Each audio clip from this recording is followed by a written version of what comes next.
2 పాటలు అన్నారు, మరి 2 ట్రైలర్ ఇప్పుడే రిలీజ్ చేశారు. సో ముందు ఉత్సుకత చూపించాలన్నా వద్దా, ఆతృత చూపించాలన్నా వద్దా, 2 ఒకేసారి రిలీజ్ చేస్తే ఎట్లా చెప్పు? అఫ్ కోర్స్ ఓకే, మీరు మరి ఏ ఉద్దేశంతో రిలీజ్ చేస్తారో మాకు తెలియదు. దేవర నాయకైతే రాజమౌళి సినిమా తర్వాత ప్రతి హీరోకి ఫ్లాప్లు చాలా ఫ్లాప్లు. సో ఈసారి అయితే నాకు తెలిసి అది ఆ ఫ్లాప్ను రికార్డు బ్రేక్ అయిద్దామని అనిపిస్తుంది. ఎందుకంటే ఆల్రెడీ హ్యాట్రిక్ ఫ్లాప్లు 3 సార్లు అయిపోయింది. సో ఖచ్చితంగా ఈసారి దేవరాయ సీన్ మనకు ఎవరు ఎన్టీఆర్కి ఆయన కెరీర్లో బెస్ట్ మూవీ అవ్వాలని కోరుకుంటున్నా. ఎందుకంటే కొన్ని క్లిప్స్ చూస్తుంటే విజువల్స్ అంత అద్భుతంగా ఉన్నాయి, బీజిఎం అయితే కిర్రాక్ అనిపించింది. అనిరుద్ధ్ అసలు కొట్టడా లేడా అనుకున్నాము, దుమ్ము దులిపెట్టి పెట్టండి భయ్య. ఆ సముద్రపు చిల్లు చూస్తుంటే పిచ్చెక్కుతుంది. మొన్న అంతకుముందు రిలీజ్ అయిన ట్రైలర్లో చూస్తుంటే షార్క్ తోటి జస్ట్ ఆకాశంలో నీళ్ళ నుంచి పైకి ఎక్కినట్టు కనబడింది. కానీ ఇప్పుడు షార్క్ని పట్టుకొని ఈత కూడా కొడుతున్నాడు, నీళ్ళలో తిరుగుతున్నాడు. అసలు అంత క్లారిటీగా నిజంగా విజువల్స్ అయితే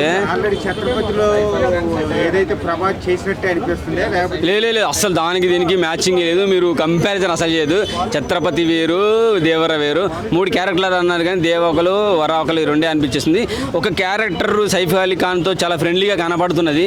మరి ఎండింగ్కి వచ్చేసరికి మరి అలా చిన్నోడా పెద్దోడా సైఫ్ అలీ ఖాన్ మెడ మీద కత్తి పెట్టిండు చూసారా? అసలు ఇదే నాకైతే అల్టిమేట్ అనిపించింది నిజంగా. శ్రీదేవి కూతురు కూడా ఉంది కదా, పాటలు చూసినప్పుడు అయితే చాలా బాగా అనిపించింది. ఒకటి చుట్టమల్లి అనే సాంగ్ ఉంది, నాకు తెలిసి అయితే చుట్టమల్లి సాంగ్ సినిమాలో ఒక రొమాంటిక్ సాంగ్లో చాలా బ్లాక్ బస్టర్ అయ్యే ఛాన్స్ అయితే 100% కనబడుతుంది. ఎందుకంటే ఆ సాంగ్ చూసిన తర్వాత కొంతమంది కేసు కూడా పెట్టిరంట. అసలు ఆ పాట చూసి నేను నిద్ర పడతలేదు, నాకు మెంటలెక్కుతుంది, ఇంత అద్భుతంగా ఎలా పాడినావు, అసలు నువ్వే గుర్తొస్తాను, పాడిన హీరోయిన్ల కన్నా పాడినావే గుర్తొస్తుందట, ఎవరికో కేసు పెట్టినట్టు కుర్రాడు. ఆ సాంగ్ అయితే చాలా బాగుంది నిజంగా. రొమాంటిక్గా కూడా చాలా మంచి యాంగిల్ ఉండొచ్చు. ఇక 2 క్యారెక్టర్లు అయితే నాకు తెలిసి అదిరిపోతుంది. సో సైఫ్ అలీ ఖాన్ గారు ఉన్నారు కాబట్టి పాన్ ఇండియా లెవెల్ ఆయన ఆల్రెడీ సైఫ్ అలీ గారి సినిమాలు ఉన్నాయి, చాలా బాగున్నాయి, మంచి సినిమాలు ఉన్నాయి. ఆయన యాక్షన్ కూడా చాలా బాగుండొచ్చు. ఒక దగ్గర మంచిగా ఫ్రెండ్లీగా కనబడుతుంది, ఇంకో దగ్గర ఎండింగ్ వచ్చరికి పీకే మీద కత్తి పెట్టిండు మరి ఎన్టీఆర్. సో ఆ ట్విస్ట్ ఏందో థియేటర్లో మాత్రమే చూడాలి. జస్ట్ చిన్న 4-5 సెకండ్ల క్లిప్గా మనకు తేడా ఉంది, మొత్తం ఒళ్ళంతా గగరపోడు వస్తుందంటే సినిమాలో ఏ రేంజ్లో ఉండొచ్చు. అలాగే విజువల్స్ చూసిన సముద్రంలో విజువల్స్ జస్ట్ సెట్ వేసి తీసిరంట.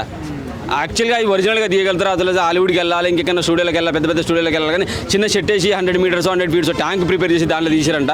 ఆ గోవా దాకా కూడా పోయి రిటర్న్ వచ్చి మనకాన్ని హైదరాబాద్లో సెట్ చేసినట్టు చూసి అవి ఏమైనా ఒరిజినల్గా కనబడుతున్నాయి, డూప్లికేట్లా కనబడుతున్నాయి? ఒరిజినల్గా 100% కనబడుతున్నాయి. అనిరుద్ధ్ అయితే నిజంగా తెలుగు సినిమాకి ఏం కొడతాడులే అనుకున్నాం, కానీ గత సినిమాలు ఆయన చూసి మన తెలుగులో వాటిలో కొట్టినట్టు చూసి ఈ సినిమాకి అయితే బ్లాక్ బస్టర్గా అసలు ఆర్ఆర్ అయితే బీజిఎం అయితే అదిరిపోయింది. నాకైతే చాలా బాగా అనిపించింది.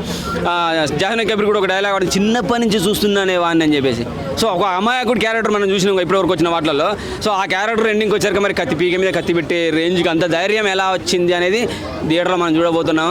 సో ధైర్యం కాదు, ఎవడైతే ధైర్యం చేస్తాడో వానికి భయాన్ని చూపించబోతున్నాడంట.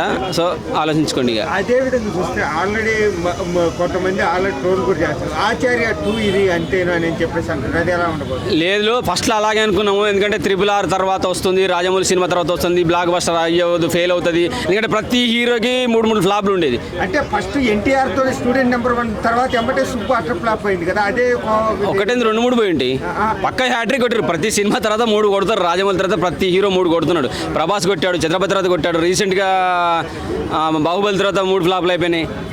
ఎవరు రామ్ చరణ్కి అయినాయి, రవితేజకి అయినాయి. సో ఈ 3 ఫ్లాపులలో 3 సార్లు 3 ఫ్లాపులు హ్యాట్రిక్ కొట్టి ఆ 3 ఫ్లాపులు కూడా హ్యాట్రిక్ కొట్టిండు ఆయన. సో ఈసారి ఖచ్చితంగా బ్రేక్ అవుద్ది. ఈసారి ఫ్లాప్ అయ్యే ఛాన్స్ అయితే నాకు కనపడట్లే. అదేవిధంగా చూస్తే 2 క్యారెక్టర్లలో డబల్ రోల్లలో ఏది పవర్ఫుల్గా ఉండబోతుంది? సో కొడుకుది అమాయకంగా ఉండొచ్చు, చిన్నోడు పెద్దోడు అనగా తండ్రి కొడుకులు అనేది మనకి ఇప్పుడు క్లారిటీ ఇవ్వలే. నీ కొడుకు ఆడికి పోయాడని ఒక మాట అన్నాడు. సో ఇతనికి అన్న అవుతాడా కొడుకు అవుతాడా మరి అది మనకి క్లారిటీ లేదు. వాళ్ళిద్దరు అన్నదమ్ములా తండ్రి కొడుకులా క్లారిటీ లేదు. సో తండ్రి కొడుకులనే చాలామంది అంటున్నారు తండ్రి కొడుకులు అని చెప్పేసి. ఆంధ్ర వాళ్ళకు దానికో దీనికో పోట్లు పెడుతున్నారు. అటువంటి ఏం పెట్టకండి రా బాబు. కొరటాల శివ ఉన్నది ఆడ, ఇక్కడ ఉన్నది ఎన్టీఆర్. అఫ్కోర్స్ రాజమౌళి తర్వాత మనం ఎంత సెంటిమెంట్తో పోయినా ఆ బ్రేక్ను ఆల్రెడీ బ్రేక్ చేసి పడేసిండు. 3 సార్లు 3 ఫెయిల్యూర్ 3 హ్యాట్రిక్లు అది అయిపోయింది. ఖచ్చితంగా ఈసారి అయితే ఇండస్ట్రీ హిట్ కొట్టే ఛాన్స్ అవుతుంది.